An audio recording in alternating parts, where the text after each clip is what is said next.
감사합니다. 오늘 우리에게 주시는 하나님의 말씀 함께 보겠습니다. 시편 90편 12절 말씀입니다. 한 절만 보겠습니다. 시편 90편 12절 말씀입니다.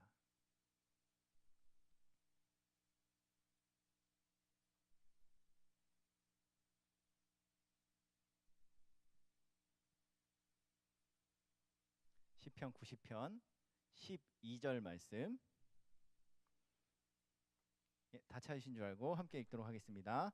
우리에게 우리 날 계수함을 가르치사 지혜로운 마음을 얻게 하소서. 아멘. 오늘 함께 말씀 나누겠습니다. 이렇게 좀 허리 좀 펴시고요. 어깨 좀 이렇게 돌리시고 여기저기 이제 하품하시고 난리가 나셨어요. 한참 졸리실 시간 우리 이렇게 좀 하나님 앞에 집중할 수 있었으면 좋겠습니다. 오늘 아까 그 예사랑 행복축제 우리 선포식 하면서 우리 딱 이렇게 제가 이게 아까 사진 찍으러 여기 뒤에 왔었거든요. 뒤에 왔었는데 이렇게 앞에서 그 목사님이 이렇게 하시는 게 있더라고요. 뭐였지? 구호? 그냥 저도 한번 해보고 싶었습니다. 재밌어 하시길래 앞에서 제가 하면은 좀 웃으시지 않을까 해가지고 이게 뭐였죠? 제가 이거 가져왔는데 전도 이렇게 하시는 것 같은데 전도 할 수 있다. 전도 하면 된다. 전도 나도 하자. 하자. 임마누엘. 아멘. 아까 이거 하시니까 다들 웃으시더라고요. 우리가 재미로 하는 게 아니라 정말 우리가 하자, 전도하자라는 그런 마음으로 함께 외치는 외침이었으면 좋겠습니다. 아멘. 지금 아멘 하신 분들 하나님의 복이 임하시길 기도하겠습니다. 저도 그 담임 목사님도 가끔 그 얘기 하시는데 목회자들이 전도하기가 되게 어렵습니다. 주변에 안 믿는 사람 찾기가 너무 어려워요. 그래서 저도 지금 작정하고 있는 사람이 편의점 아줌마, 저희 아파트 관리소장님, 저 성함도 잘 몰라요. 이런 분들 아니면 이게 안 믿는 분들 만나기가 어렵다 보니까 어쨌든 그렇게 해서라도 혹은 나가서 좀 모르는 분들을 거리 전도를 하더라도 이렇게 좀 작정한 만큼 하나님께 이렇게 우리가 작정해서 이 모든 시간들 잘 함께 나갔으면 좋겠습니다. 아멘. 오늘은 시간 계수하기라는 제목으로 말씀 전하려고 합니다. 아프니까 청춘이다라는 책으로 유명한 김난도 교수님이 계세요. 그래서 예전에 그 김난도 교수님 강연을 보다가 이런 내용이 있더라고요. 그러니까 사람의 인생을 만약에 하루 24시간으로 계산을 한다고 하면 지금 내 나이는 몇 살일까, 몇 시일까, 그런 얘기가 있었습니다. 그래서 인간의 수명을 평균 수명 뭐 80세. 요즘 80세 그러면 좀 평균 수명이 아닌 것 같긴 하지만 어쨌든 지금 아직 통계로 나와 있는 평균 수명 80세를 24시간이라고 할 때 계산을 해보면 24살쯤 되면 아침 7시 12분이래요. 이제 막 사람들이 하루를 시작하는 시간이만큼 뭐라 그러지? 굉장히 이른 시간이잖아요. 그러니까 아직 늦지 않았다. 너희들 아직 앞길이 창창하다 이런 말로 이제 청춘들을 위로하시는 거죠. 24살, 25살 뭐 이런 청춘들 힘드니까. 그리고 한 48세쯤 되면 오후 2시 24분이랍니다. 오후 2시 24분. 그거밖에 안 됐나요? 라는 생각이 들죠. 앞으로 뭔가 시간이 좀 많이 남은 것 같고 그래서 아직 늦지 않았다. 이제 뭔가 더 할 수 있다. 이런 마음을 주시려고 이런 얘기를 하는 것 같습니다. 그래서 이런 얘기를 하면은 이제 성도님들이 많이 좋아하세요. 뭐 다른 일반 분들도 김단도 교수님 워낙에 좋아하시니까. 근데 이제 그건 이제 우리가 평균 수명만큼 살 때 얘기고요. 평균 수명만큼 살 때 얘기고 그리고 밤에 잠자는 시간을 빼셨더라고요. 이분이 잠자는 시간까지 다 계산을 해서 24시간을 치셨더라고요. 잠자는 시간 빼고 계산을 하면 조금 얘기가 달라지긴 합니다. 그리고 오히려 성경을 읽다 보면 이제 남은 날이 얼마나 되나 막 이런 것들을 계산하기보단 오늘 당장 너의 생명을 찾아가시면 어떻게 하겠냐라는 그런 류의 말씀이 많습니다. 그래서 오늘 하루를 충실하게 살아라. 뭐 앞으로 뭐 얼마가 남았는지 이런 것들을 계산하기보단 지금 네 앞에 있는 것들을 충실하게 하면서 살아라라는 말씀들이 훨씬 많이 만나게 됩니다.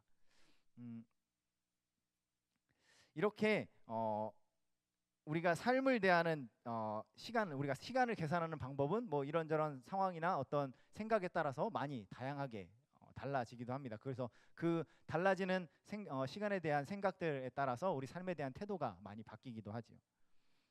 오늘 말씀에서 시편 기자는 하나님께 날수 계산하는 법을 가르쳐 달라라고 기도하고 있습니다. 오늘 이 말씀 가지고 이 말씀의 의미에 대해서 함께 나눠 보려고 합니다. 오늘 말씀 되게 짧지요. 예, 한 절입니다. 한 절. 간단합니다. 날수 계산하는 법을 가르쳐 주십시오라는 겁니다. 그러면 지혜로운 마음을 얻게 될 것이다. 그러고 나면 우리가 그 계산하는 법을 배우면 지혜로운 마음을 얻을 것이다라고 얘기를 합니다. 날수 계산한다라는 건 쉽게 말하면 그냥 날 세는 겁니다. 하루, 이틀, 사흘, 나흘, 뭐 1일, 2일, 3일, 4일 이렇게 날수를 세는 거죠. 다양한 상황 속에서 다양한 방법으로 셀 수 있을 겁니다. 근데 이 문장이 짧기 때문에 짧은 만큼 이 문장만 가지고 이 의미를 다 알기는 조금 어렵습니다. 그래서 그 앞뒤 이야기라던가 그 문맥을 조금 더 함께 살펴보려고 합니다. 일단 왜 날수 계산하는 법을 가르쳐 달라고 할까? 자신이 몇 살인지 몰라서 이걸 가르쳐 달라고 하는 것일까요? 아니면 오늘이 몇 월 며칠인지 몰라서 이걸 좀 가르쳐 달라고 하는 것일까요? 뭐 외국 나가 있으면 헷갈릴 수도 있죠. 외국 나가 있으면은 이게 오늘이 하루가 지난 건가 어떤 건가 헷갈릴 수도 있습니다. 뭐 그렇지 않을까라는 생각도 잠깐 해봅니다. 아니면 뭔가 좀 다른 단위로 이 날짜를 세야 하는 것일까요? 이게 설교를 준비하면서 좀 찾아봤어요. 찾아봤더니 그 뭐였지? 나이 계산기라는 게 있습니다. 거기다 이제 생년월일을 치면 지금 내가 몇 년 몇 개월 동안 살았는지 이렇게 여러 가지 단위로 보여주는 그런 계산기가 있더라고요. 제 거를 계산을 해봤습니다. 제가 계산을 하니까 저는 이제 38년 9개월 하고 23일을 살았습니다. 이제 그걸 날짜로 계산을 하면요 14,180일이 되고요. 이거 시간으로 계산을 하면 34만 320시간. 예. 지금 예배 시간이 오후 2시니까 그거까지 조금 더 계산을 하면 한 14시간 여기에 더 하셔야 됩니다. 14시간 정도 여기 더 하셔야 되고요. 분으로 따지면 이게 얼마야? 2041만 9,200분이고요. 이걸 또 초까지 계산을 했습니다. 초까지 계산했더니 12억 2,515만 2,000초 정도가 나옵니다. 이거 계산하려면 얼마든지 할 수 있는 겁니다. 이거 굳이 하나님한테 가르쳐 달라고 할 필요가 없는 것이죠. 계산기 두드리면 나옵니다. 뭐 암산 잘하시는 분은 이거 그냥 두두두둑 곱하기 60 곱하기 60 뭐 이렇게 해가지고 하실지도 모르겠어요. 굳이 이걸 하나님께 가르쳐 달라고 할 필요는 없는 것이지요. 아니면 이 날 계산하는 법, 계수하는 법을 알려달라는 말이 혹시 남은 날, 내 삶의 남은 날을 좀 알고 싶다라는 말이 아닐까라는 생각도 해봤습니다. 그런데 하나님이 그거 안 가르쳐 주십니다. 예, 안 가르쳐 주세요. 이게 가끔 그런 얘기 하시는 분 있습니다. 언제 죽을지 알면 좀 이렇게 준비도 좀 하고 이렇게 해서 잘 죽을 텐데 라는 말씀하시는데 시한부 인생 사시는 분들 보면 대부분 그렇게 못 돌아가세요. 예, 그 남은 날을 준비하시기보단 그 잃어버린 날들을 원통해 하면서 돌아가시는 경우가 많더라고요. 그래서 이 날은 알지 못하는 건 어떻게 보면 은혜인 것 같기도 합니다. 그럼 그것도 아닌 것 같습니다. 이 본문을 이해하기 위해서 먼저 이해해야 하는 건 일단 날수를 계수한다라는 말이 무슨 의미인가 하는 것보단 시편 기자가 하나님께 이걸 구하고 있다라는 것입니다. 특히 시편 기자는 그 날 계수하는 것을 우리에게 가르쳐 달라라고 얘기를 합니다. 이걸 배워야 한다라는 말이죠. 우리가 가르쳐 달라라고 말하는 건 이걸 우리가 배워야 한다라는 것입니다. 이것은 우리가 지금의 상태로 뭔가 나를 제대로 계수하지 못한다라는 의미를 가지고 있습니다. 뭔가 잘못 세고 있는 것입니다. 뭔가 잘못됐습니다. 우리가 세는 그 셈이 적절하지 않습니다. 그래서 지금은 알지 못하는 혹은 지금은 사용하지 않는 날 세는 법을 우리에게 가르쳐달라, 내가 배우겠다라고 하나님 앞에 구하고 있는 것이죠. 이것이 오늘 시편을 쓰고 있는 목적입니다. 조금 더 범위를 넓혀서 오늘 시편 90편의 앞뒤의 문맥까지 함께 보겠습니다. 오늘 본문 앞에 나오는 이야기들을 보면 하나님 앞에서 시간의 허망함에 대해서 이야기를 합니다. 그래서 천년이 지나간 어제 같으며 밤의 한순간 같다라고 말을 하고요. 그 앞에 인생이란 낮에 피었다가 지는 풀과 같다라는 말도 나옵니다. 그리고 우리가 아주 잘 아는 말씀도 나오고 있습니다. 10절 한번 함께 보실까요? 10절 많이 들어본 말씀일 겁니다. 우리 10절 한번 같이 읽겠습니다. 시작. 우리의 연수가 70이요 강건하면 80이라도 그 연수의 자랑은 수고와 슬픔뿐이요 신속히 가니 우리가 날아가나이다. 예, 교회에서 자주 듣는 말씀입니다. 나이 얘기할 때 흔히 이 말씀 얘기하시죠. 목사님도 가끔 쓰시는 것 같은데 우리의 연수가 70이요 강건하면 80이다. 뭐 이 얘기 하시죠. 그럼 이제 자연스럽게 뒤따라오는 말씀이 있습니다. 뭐냐면 인생이 30대엔 30km로 가고 40대엔 40km로 가고 60대엔 60km로 갑니다. 뭐 이렇게 인생이란 참 빨리 갑니다. 이런 얘기들이 자연스럽게 따라 붙지요. 이건 언제 들어도 누가 들어도 좀 공감 가는 말인 것 같습니다. 그렇지 않습니까? 30대가 들어도 뭐 그럴 것 같고요. 60대, 뭐 70대 분들, 80대 분들이 들으면 더 공감이 가실 것 같습니다. 정말 나이를 먹을수록 시간은 빨리 흐르는 것 같습니다. 그런데 이 허망할 정도로 빠르게 흘러가는 인생의 문제에 대해서 시편의 저자가 이것이 우리의 죄와 관계되어 있다라고 말을 합니다. 10절 앞에 있는 8절과 9절을 함께 읽겠습니다. 8절과 9절 같이 읽습니다. 시작. 주께서 우리의 죄악을 주의 앞에 놓으시며 우리의 은밀한 죄를 주의 얼굴빛 가운데에 두셨사오니 우리의 모든 날이 주의 분노 중에 지나가며 우리의 평생이 순식간에 다하였나이다. 아까 읽었던 우리 연수가 70이요 강건하면 80이라는 말씀 그 앞에 그 말씀이 방금 읽은 우리의 모든 날이 하나님 앞에 있고 주의 분노 가운데 지나간다. 우리의 평생이 순식간에 다한다라는 말에 이 뒤에 이어지는 말입니다. 우리의 날수가 70이요 강건하면 80이라도.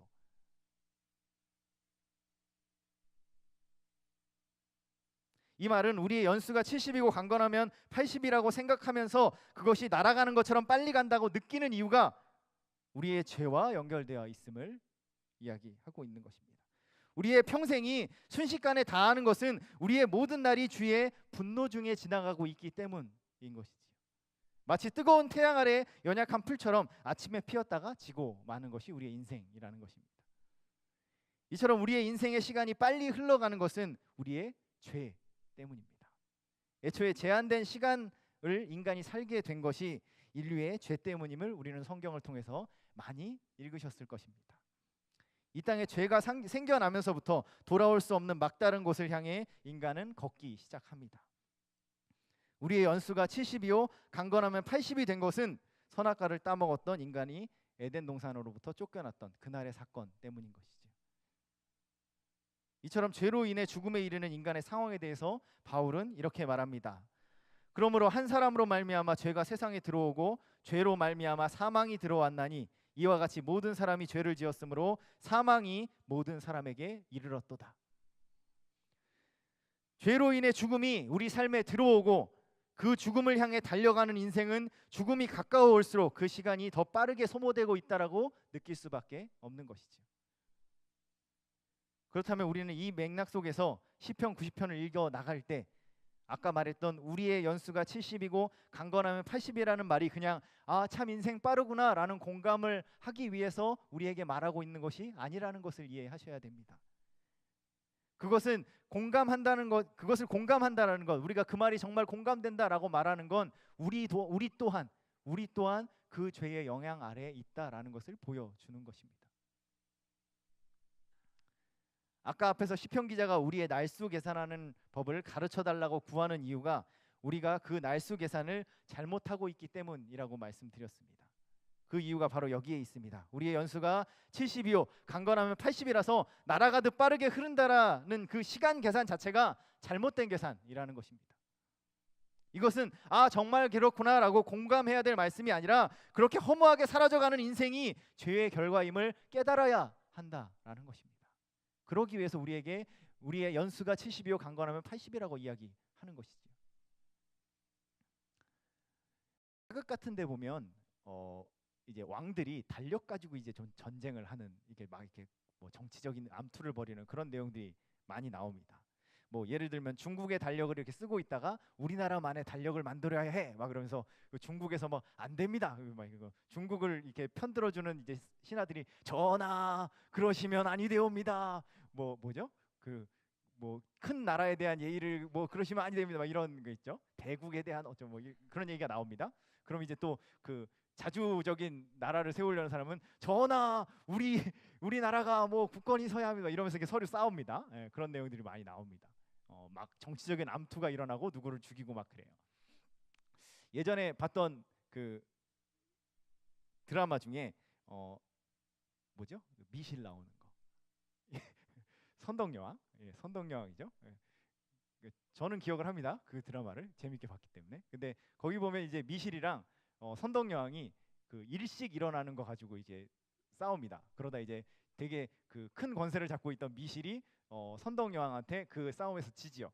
예, 그러면서 이제 그 뭐지 정치적인 판도가 변하면서 이제 미실이 이게 뒤로 물러나는 그런 이야기를 본 적이 있습니다. 이게 그 나라를 운영하는 데 있어서 이런 날짜를 계산하고 어떤 이제 농사에 있어서 그런 비가 내린다던가 이런 것들을 계산하는 것이 국가 권력에 굉장히 중요한 거였기 때문에 이런 달력 혹은 뭐 이런 시간 계산하는 것 이런 것들이 그 당시에 옛날에는 굉장히 중요했었습니다. 그런데 과거 정치가들이 달력을 중요시 여겼던 이유가 날씨 때문만은 아니었습니다.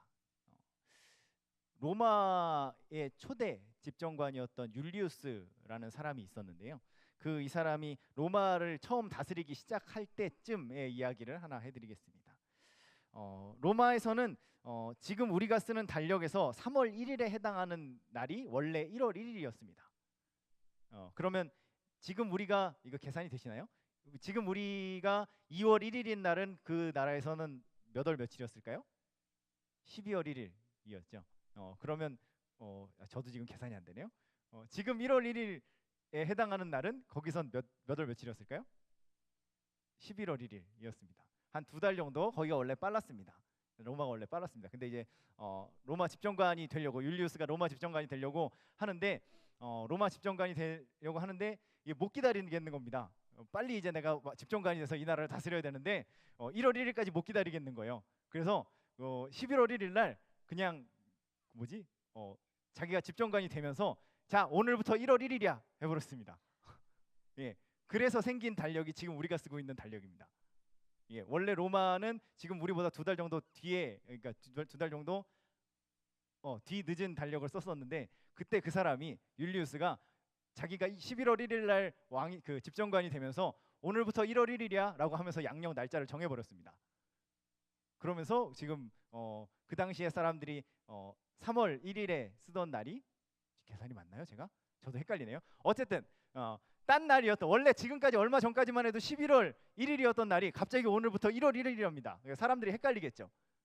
뭔가 무리를 하면서 사람들이 막 이렇게 왜 뭐 이렇게 뭐 날짜도 막 헷갈릴 거고 서로 말도 안 맞을 거고 그런데 이런 무리를 하면서까지 율리우스가 1월 1일로 11월 1일을 1월 1일로 바꾼 이유가 있습니다. 그것이 무엇인지 그 이유가 있는 것입니다. 요즘은 날짜를 시간으로 세지요. 뭐 1900 뭐 몇 년, 뭐 2018년 뭐 이렇게 세죠. 그런데 옛날 이제 그 셈하는 법을 보시면 무슨 왕 몇 년이라는 기록이 나옵니다. 그렇죠? 예, 그때는 그 왕의 즉위한 날을 기준으로 날짜를 셌었습니다. 사실 요즘 달력도 마찬가지입니다. 뭐 그때랑 그때처럼 이렇게 왕이 여러 번 바뀌고 자주 바뀌는 게 아니어서 그렇지 지금도 달력은 어떤 기준이나 사건을 기준으로 날짜를 세게 돼 있습니다. 그래서 우리가 지금 세고 있는 날짜는 서기죠. 예, 서력기원 2018년입니다. 기독교 문화가 중심이 됐던 서구 문명의 가장 중요한 사건 뭐죠? 예수 그리스도의 탄생을 기준으로 예수 그리스도 탄생하신 날을 영년으로 삼으면서 2018년이라는 기준을 가지고 있는 겁니다. 불교에서는 부처가 이제 열반에 든 날짜를 그 기준으로 불기라는 걸 지킵니다. 그 예전에 우리는 단기가 있죠. 예, 당군한검 기준으로 단기라는 걸 세고 있습니다. 이처럼 어떤 역사, 어떤 날짜를 세는 법엔 기준이라는 것이 필요합니다. 그때부터 몇 년이라는 것이 필요한 것이죠. 그리고 때로는 이 기준이 아까 말씀드린 율리우스처럼 완전히 다른 날짜 세는 법을 만들어내기도 합니다. 그 이유는 당시 사회에서 달력의 변화는 단순히 그냥 날짜의 변화, 앞뒤로 하루 이틀, 한 달, 2달 왔다 갔다 하는 게 아니라 그냥 그 사람이 살고 있는 세계 자체가 통째로 바뀌는 것을 의미했기 때문에 그렇습니다. 새로운 왕이 등극하고 새로운 연호를 사용하면서 이때부터 1년이다. 무슨 왕 몇 년 1년이다. 너 다음 날엔 무슨 왕 몇 년이다. 라고 이렇게 계산을 하는 것 자체가 그냥 날짜의 변화가 아니라 이제 왕이라고 생각하는 그 하늘에 떠 있는 태양이 바뀌는 겁니다. 그러니까 태양이 바뀌는 겁니다. 태양이 바뀌고 이 사람들이 살고 있는 세상 자체가 다른 기준으로 돌아가는 것이죠. 11월 1일이 되는 것처럼 새로운 왕의 탄생이 가져오는 새로운 세계를 맞이하는 방법이 바로 새로운 날짜 세는 법을 배우는 것입니다. 만약 새로운 왕이 탄생을 하고 11월 1일이었던 날이 1월 1일로 바뀌었습니다. 갑자기 바뀌었는데 어떤 바보 같은 사람이 그 소식을 못 들었습니다. 그래서 그냥 여전히 11월 1일로 살고 있는 겁니다. 그러면 이 사람은 어떻게 될까요? 모든 행정적인 서비스에서 불이익을 받게 됩니다. 그리고 뭐 다른 사람이랑 약속도 틀리겠죠. 좀 심한 경우엔 이 사람은 새로운 왕이 탄생을 했는데 옛날 왕의 날짜를 지키고 있는 겁니다. 그럼 이 사람 어떻게 될까요? 예, 반역죄로 잡혀갈지도 모릅니다. 새로운 왕의 시대에 사용하는 날짜 세는 법을 배워야만 하는 것이죠. 자신이 알고 있는 날짜 서는 법이 잘못됐고 더 이상 통용되지 않는다는 것을 빨리 깨달아서 새로운 날짜를 내 삶에 익혀야 하는 겁니다.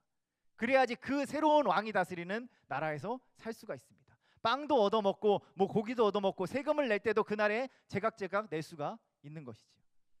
성경도 마찬가지입니다. 성경에도 날짜 표시를 무슨 왕 몇 년처럼 그 나라를 다스리는 왕의 즉위를 기준으로 삼아서 셈하고 있습니다. 이처럼 시편의 기자가 날짜 세는 법을 가르쳐달라라는 것은 내가 얼마나 살지를 알려달라는 그런 말이 아니라 새로운 세계, 새로운 왕이 다스리는 세계에서 사는 법을 가르쳐달라라는 말입니다. 그 삶은 죄와 죄에 대한 하나님의 진노 아래에 있는 삶이 아니라 아침에 주의 인자하심이 우리를 만족하게 하는 삶입니다. 주의 은총이 내려 우리 손이 행한 일을 우리에게 경고하게 하시는 그런 삶을 의미합니다. 왕이 바뀌었습니다. 세계가 바뀌었습니다. 그 세상에 맞는 삶의 방식을 배워야 하는 것입니다. 제가 종종 시편 설교를 할 때 좀 잊지 말고 보시라라고 부탁드리는 게 있습니다. 뭔지 아시나요? 예, 제가 몇 번 말씀을 드렸는데 여전히 기억하지 못하시는군요. 시편을 보실 때 중요한 게 뭐냐면 그 시편 위에 있는 제목이 있습니다. 예, 제목. 제 성경책 같은 경우 이렇게 가로가 쳐 있더라고요. 그게 이 시편 전체의 제목입니다. 근데 이게 더 중요한 건 원래 히브리 성경엔 이 제목이 1절입니다. 그리고 우리가 읽고 있는 1절이 2절입니다. 그러니까 이 시편이 원래 시작을 어떻게 하냐면 우리가 오늘 읽은 뭐 그 말씀처럼 그렇게 시작을 하는 게 아니라 제목부터 읽고 시작하는 겁니다. 오늘 말씀의 제목 뭐라고 돼 있나요? 뭐라고요? 예, 맞습니다. 하나님의 사람 모세의 기도입니다. 우리는 창세기를 누가 썼다고 믿고 있습니까? 아시나요? 창세기 누가 썼을까요? 뭐 여러 가지 학설이 있고 뭐 많은 이견들도 있을 수 있지만 그 근본적인 내용이나 전체적인 줄거리는 모세가 썼다고 믿습니다. 그래서 성경의 5권, 처음 앞에 5권, 창세기, 출애굽기, 레위기, 민수기, 신명기 5권을 모세오경이라고 부릅니다. 이건 모세가 썼다라고 우리가 믿고 있는 것이죠. 이 말은 창세기의 창조 이야기를 누가 썼다는 얘기입니까? 모세가 썼다는 얘기죠. 예. 바로 오늘 시편을 쓴 모세가 창세기의 창조 이야기를 직접 썼습니다. 그럼 인간이 죽음을 향해 가는 삶을 살 수밖에 없게 된 이야기를 기록한 사람도 누굽니까? 모세지요. 모세는 이 죄의 심각성을 누구보다 잘 알고 있는 사람이었습니다. 그것이 어떻게 인간을 죽음으로 몰고 가는지, 죄로 인해 죽음을 마주하고 살아가는 인간의 운명이 얼마나 허망한지를 가장 잘 이해하고 있는 사람이 바로 모세였다라는 것입니다. 그런 모세가 오늘 시편을 쓰고 있습니다. 그런 모세가 우리 연수가 70이요 강건하면 80이라 나라가 더 빠르게 흘러간다라는 것을 잘못된 계산법이라고 우리에게 이야기해주고 있는 것입니다. 그 이유는 모세 자신이 그 계산법이 잘못됐음을 삶을 통해 배웠기 때문입니다.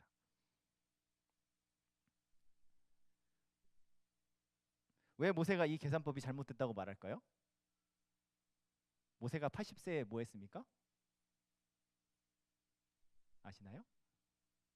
모세가 태어나서 이집트 왕궁에서 자랍니다. 몇 세까지 있었냐 하면 40세까지 있었습니다. 그 40세에 그 누군가를 죽이죠. 그래서 그 죽이고 도망갑니다. 그래서 40년을 미디안 광야에서 삽니다. 그리고 80세가 되었을 때 떨기나무 아래서 하나님을 만납니다. 우리의 연수가 70이요 강건하면 80이라고 생각하던 사람이 80세에 하나님을 만났습니다. 그 사람이 보기에 이 말이 제대로 된 계산법이라고 생각할까요? 그렇지 않다라는 것이죠.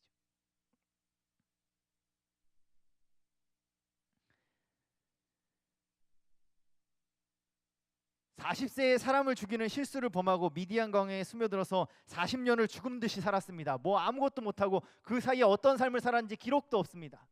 그럼 모세가 그의 삶에 어떤 소망이나 희망이 있었을까요? 어쩌면 그는 우리 연수가 70이요 강건하면 80이라는 말을 가장 공감하고 그런 방법으로 자신의 삶을 계산하며 살던 가장 대표적인 사람이었을지도 모릅니다. 그럼 80세에 하나님을 만나기 전까지 모세의 삶의 자세가 어땠을까요? 강건해야 80사는 인생이라고 생각하던 모세가 80세에 하나님을 만나기 전까지 80세가 됐습니다. 뭐라고 생각할까요? 이제 다 됐구나. 내 인생이 강건해야 80인데 내 인생 다 살았구나. 나에게 소망이 없구나 라고 생각하지 않았을까요? 이건 상상해 보는 겁니다. 이것이 모세가 가졌을 마음일 것입니다. 그렇게 세상으로부터 도망가서 40년을 넘게 살며 이제 모든 것이 끝났다라고 생각했을 때 모세에게 하나님께서 나타나십니다. 그리고 그를 이스라엘을 가나안 땅으로 이끌어가는 지도자로 세우셨습니다. 모세는 강건해야 80이라는 날짜 계산법으로 살다가 하나님을 만나고 그 계산법이 잘못됐음을 삶을 통해서 배웠습니다. 그는 그 후에 40년 동안 이스라엘 민족을 가나안으로 인도하는 커다란 일을 직접 감당했습니다. 인생이 60부터라던가 늙어도 젊게 살자 뭐 이런 얘기를 하려고 이 말씀을 드리는 것이 아닙니다. 앞에서 말씀드렸듯이 날짜를 센다라는 것은 물리적인 시간을 계산하는 것 이상의 의미를 가지고 있습니다. 날짜 세는 법이 바뀐다라는 것은 나를 지배하는 사람이 바뀌는 것을 의미합니다. 내가 사는 세계가 바뀌는 것을 의미합니다. 모세가 자신의 삶의 날짜 세는 법을 바꾸었을 때 그것은 이전까지 죄로 인해 하나님의 진노 가운데 머물러 있던 삶을 벗어나는 인생의 혁명이었던 것입니다. 하나님의 인자하심이 우리를 만족시키시는 새로운 삶으로 들어가는 것을 의미하는 것입니다. 언제 이 일이 일어났습니까? 하나님을 만나고 하나님이 그의 왕이 되시는 순간 모세는 새로운 날짜 세는 법을 배운 것입니다. 새로운 날짜 세는 법을 배운 인생에게 삶은 더 이상 우리의 날이 70이요 강건하면 80이어서 날아가듯 빠르게 흘러가는 들의 풀처럼 시들어가는 인생일 수 없습니다. 하나님을 만난 사람은 새로운 날수 세는 법을 배워야만 합니다. 그것은 하나님의 왕이 되시고 하나님이 그 왕이 기준이 되시는 날수 세는 방법입니다. 모세는 하나님의 날수 세는 법을 배워서 이전의 80년보다 더 가치 있는 40년을 살 수 있었습니다. 더 이상 그의 인생은 강건해야 80사는 그리고 죽음을 향해 날아가듯 달려가는 삶이 아닙니다. 그가 세는 날수는 죽음을 향해 한 걸음 한 걸음 가는 날이 아니라 생명으로부터 시작하는 한 걸음 한 걸음의 날수였던 것입니다. 오늘 모세가 시편을 통해 날짜 세는 법을 가르쳐 달라라고 구하는 것은 자신이 모르겠으니까 자신에게 그것을 가르쳐 달라라는 말이 아닙니다. 모세는 그 날짜 세는 법을 이미 하나님을 만났던 그 80세에 배웠습니다. 그리고 40년의 시간 동안 이스라엘 민족을 이끌어가면서 그것이 진정한 올바른 날짜 세는 법임을, 그것이 하나님의 왕 되시는 세상 속에서 올바른 날짜 세는 법임을 배웠습니다. 그럼 이것을 왜 구하고 있을까요? 모세는 그 방법을 아직 알지 못하는 이스라엘 민족을 위해서 이 날짜 세는 법을 가르쳐 달라고 하나님께 구하고 있는 것입니다. 아직도 이집트의 고깃가마 옆에서 세던 날짜 세는 법으로 살아가고 있는 이스라엘 민족, 끊임없이 하나님으로부터 돌아서서 애굽 땅에서 자신을 다스리시던 바로 왕의 달력으로 돌아가려고 하는 이스라엘 민족에게 하나님의 날짜 세는 법을 가르쳐 달라라고 구하고 있는 것입니다. 그들이 하나님의 왕 되시는 그 세계의 날수 세는 법을 배울 수 있게 해달라고 하나님께 간구하고 있는 것입니다. 오늘 우리는 예사랑 행복축제 선포식을 가졌습니다. 믿지 않는 자, 아직 죄 가운데 있어서 날아가듯 죽음을 향해 30km, 50km, 70km로 달리고 있는 그 사람들에게 하나님이 중심이 되시는 생명에서 시작하는 날수 세는 법을 전하겠다고 다짐하신 것입니다. 우리는 오늘 모세처럼 그들에게 하나님의 날수 세는 법을 가르쳐달라라고 또한 구해야 합니다. 죽음을 향해 하루하루 살아가는 삶이 아니라 생명으로부터 시작하는, 이제 생명으로부터 한 걸음 한 걸음 나아가는 그 날짜 세는 법을 가르쳐 주시기를 하나님께 구해야 한다라는 것입니다. 우리의 기도를 통해서, 우리의 전도를 통해서 내 주변과 오산과 세교와 동탄 지역 가운데 하나님이 기준이 되시는 날짜를 세워나가는 주님의 백성들이 가득하게 될 것을 믿음으로 고백합니다. 우리 임마누엘 교회 통해서 하나님께서 이 예사랑 행복축제 기간 가운데 하나님의 날짜 세는 백성들을, 수많은 사람들을 일어나게 하실 것입니다. 이 땅 곳곳에서 이 나라의 국가의 날짜나 물리적인 날짜가 아니라 하나님의 기준으로 날짜를 세나가는 그 하나님의 백성들이 일어날 것입니다. 그것을 소망하시면서 기도하고 전도하실 수 있는 임마누엘 성도님들 되시기를 기도합니다. 기도하겠습니다.